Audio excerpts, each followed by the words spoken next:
Welcome to the Hoja on Architecture podcast, Vernacular Architecture Beyond Earth, Chapter 10, Earth-Reconnecting Design in Space.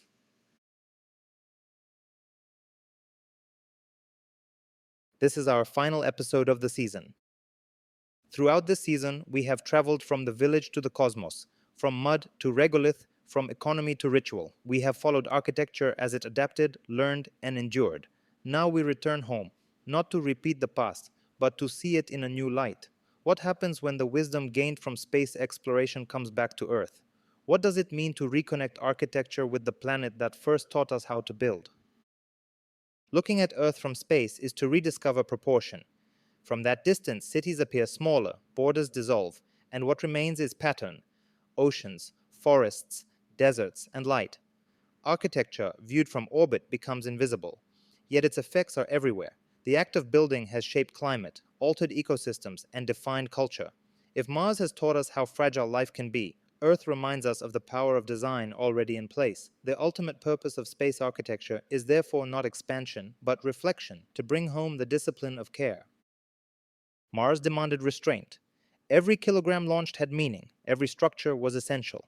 This discipline of economics is exactly what Earth needs. We built too much, too quickly, for too few. The lessons of space reverse this logic. Vernacular architecture beyond Earth becomes vernacular architecture for Earth, design that wastes nothing, values maintenance over novelty, and treats the planet itself as the primary client. The future of architecture depends on learning to build as if resources were finite, because they are. The Martian village, formed from local dust and sustained by collective effort, becomes the new archetype.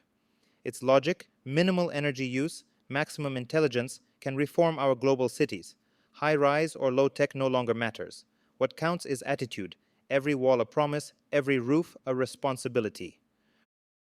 From orbit, Earth appears as a single continuous habitat. Vernacular thinking already foresaw this planetary unity. The village never isolated itself from the landscape, it engaged with it. Roofs collected rain, courtyards directed wind, and thresholds negotiated seasons. This reciprocity must now be scaled to the planet. Architecture must be designed with the biosphere rather than against it. Materials that grow, walls that breathe, structures that regenerate, these are not speculative futures but urgent continuities. The mirror of Mars reveals another truth. Progress without memory leads to depletion. On Earth, we built to forget, to erase the past with each new skyline, but the settlements on Mars will age visibly, their dust becoming a record. They remind us that aging is not decay but dialogue. Reconnection involves designing Earth's buildings to age gracefully, to document time rather than deny it. Stone that darkens, timber that patinates, concrete that grows moss, each is an inscription of belonging. Vernacular ethics have always struck a balance between innovation and humility. The builder worked within the limits of the material, the climate, and their reach. The result was diversity through discipline. Today's planetary design must rediscover this paradox: creativity through constraint. To reconnect with Earth is not nostalgia, it is a duty.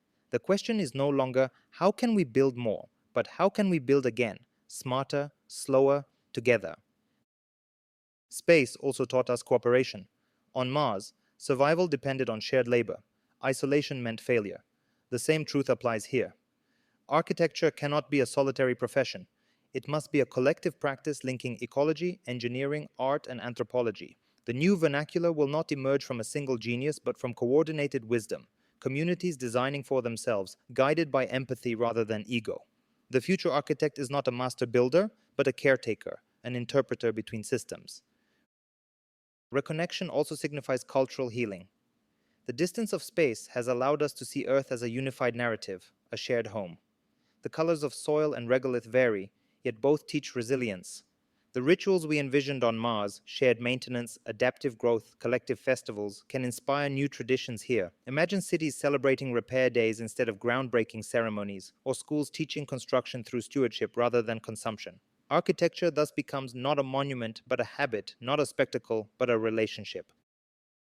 Technological advancement need not contradict this humility. The very systems that enabled life on Mars, closed loops, additive manufacturing, self-sufficient modules, can regenerate Earth's damaged ecosystems. Buildings can produce energy, purify air, grow food, and host biodiversity. In this sense, Space technology fulfills its humanist promise only when it returns home transformed into ethics. To reconnect with Earth is to domesticate the cosmic, to turn innovation into empathy. Philosophically, returning to Earth redefines the meaning of home. Home is not a fixed location, but an ongoing act of care. The vernacular builder understood this instinctively. A dwelling was a form of participation in the continuous story of a place. In the cosmic era, we expand that story to include multiple worlds, yet the principle remains the same. To inhabit is to tend, to care for what shelters you. The next chapter of architecture will measure progress not by height or speed, but by the depth of its attention. Astronauts have described the view of Earth from orbit as the overview effect, a sudden realization of unity and fragility. Architecture can evoke the same effect from the ground. A well-placed opening framing a tree, a courtyard collecting rain, a roofline following the hill, these gestures reawaken a sense of planetary consciousness.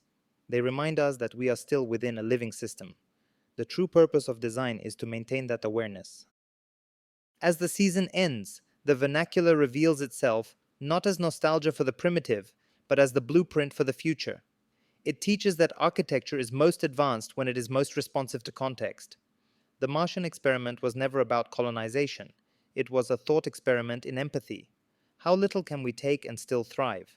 How much can we give back and still feel a sense of belonging? If we listen closely, every lesson from Mars echoes an ancient one from Earth. Build light, build local, build with respect. The future of space design is not about escaping the planet, but about rediscovering its logic. The cycle completes. We are left to learn, and we return to remember.